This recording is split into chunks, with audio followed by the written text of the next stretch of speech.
Anda kembali pemirsa dalam IDX Session Closing. Kementerian Perencanaan Pembangunan Nasional atau Bappenas menargetkan pertumbuhan ekonomi pada tahun 2022 bisa mencapai 5,4 hingga 6%. Namun demikian, target ini membutuhkan realisasi investasi di atas 5.900 triliun rupiah. Pemerintah masih menargetkan pertumbuhan ekonomi nasional di atas 5% pada tahun 2022 mendatang.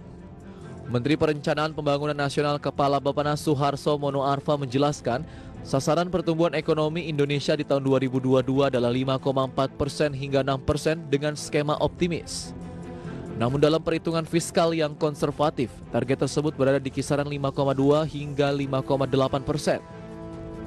Demi menopang pertumbuhan di atas 5 hingga 6%, Bappenas memperkirakan kebutuhan investasi di dalam negeri mencapai 5.891,4 triliun rupiah hingga 5.931,8 triliun rupiah di tahun 2022. Dari jumlah tersebut dibutuhkan investasi pemerintah hingga 497 triliun, investasi BUMN mencapai 577 triliun, dan investasi swasta mencapai hingga 4.948,9 triliun rupiah.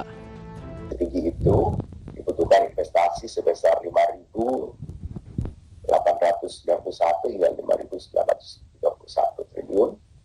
Diperlukan investasi non pemerintah termasuk BUMN dan swasta, utama swasta, untuk memicu investasi dan menggerakkan sektor-sektor yang sedang idle, sedang pada kapasitas idle-nya. 83% dari kebutuhan investasi nasional itu diharapkan dari swasta. Sementara itu, pemerintah juga akan terus mendorong reformasi struktural di sektor kesehatan nasional, sistem perlindungan nasional, pendidikan, dan keterampilan. Hal tersebut juga tentunya harus didukung oleh pemulihan daya beli masyarakat, aktivitas usaha, dan diversifikasi ekonomi.